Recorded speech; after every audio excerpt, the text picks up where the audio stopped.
sister, Candy. We settled into an awkward conversation, my stepmother peppering me with questions about my life that I answered as vaguely as possible. Jake, surprisingly, seemed genuinely interested, asking about my medical studies with what appeared to be real curiosity. As the evening wore on, I could feel the conversation steering towards the real reason for this reunion. My father kept glancing at my stepmother, who would nod slightly, urging him on. Finally, he cleared his throat.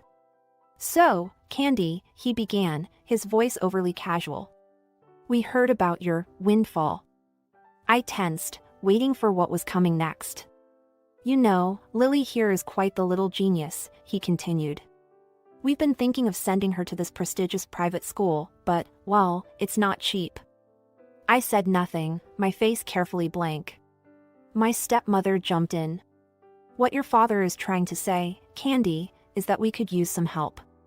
For Lily's future, you understand." I took a deep breath, feeling my patience wearing thin. "Why now?" I asked, looking directly at my father.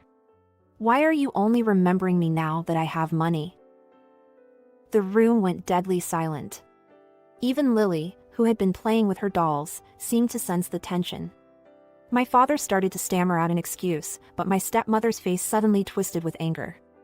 "Now you listen here," she hissed, all pretense of kindness gone. "You're obligated to help your family. If you don't, we'll take you to court.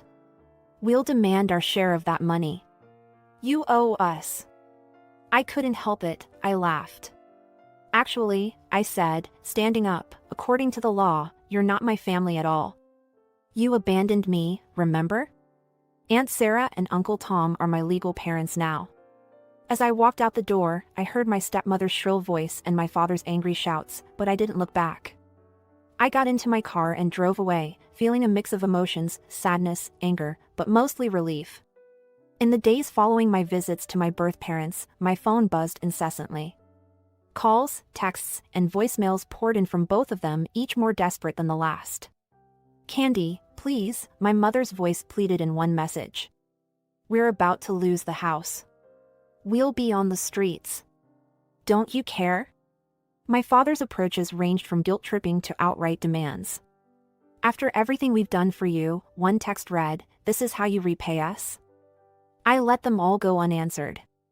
I focused instead on my studies, throwing myself into my final year of college with renewed determination.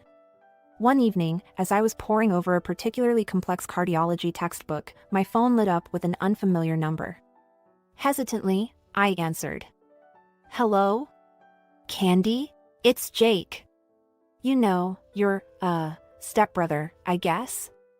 Look, I know this is weird, but I wanted to apologize for the spider thing years ago. It was a really crappy thing to do." I found myself smiling despite everything. "Jake, that was ages ago. Water under the bridge." "No, really," he insisted. "I've felt bad about it for years. I wanted to say sorry sooner, but you never came back after that. And I swear, this isn't about the money or anything. I guess I wanted you to know I'm not that stupid kid anymore." His sincerity was touching. "I appreciate that, Jake, really." We ended up talking for over an hour. Jake was in his first year of college, studying engineering. He was funny and self-deprecating, nothing like the bratty kid I remembered. By the end of the call, we'd agreed to meet up for coffee the next week. As the months passed, Jake and I developed a genuine friendship. It was strange, finding a connection with someone from my past life, but it felt good. We met regularly for coffee or study sessions, and he became a supportive presence in my life. Meanwhile, my life was moving forward at a dizzying pace. The long nights and grueling exams were worth it when I finally stood on stage, accepting my college diploma. As I looked out into the audience, I saw Mom, Dad, and Jake cheering wildly. My heart swelled with joy and gratitude. As for my birth parents, their messages eventually tapered off. I heard through Jake that they were struggling financially, but I kept my distance. It wasn't out of spite or anger anymore, just a recognition that we were on different paths. One day, as Jake and I were grabbing coffee, he mentioned his little sister, my half-sister, Lily. She's really smart, he said. Always reading, asking questions about everything. But my dad and stepmom, they're not exactly encouraging it. I thought about the bright-eyed little girl I'd met briefly. Maybe, I said slowly, I could help with her education. Set up a college fund or something. Not for them, but for her. As I drove home that evening, I reflected on the journey that had brought me here. The pain, the abandonment, the unexpected inheritance, it had all led me to this moment. I was Dr. Candy Johnson now, with a bright future in medicine ahead of me. I had a family who loved me, a true friend in Jake, and the means to make a difference in a young girl's life.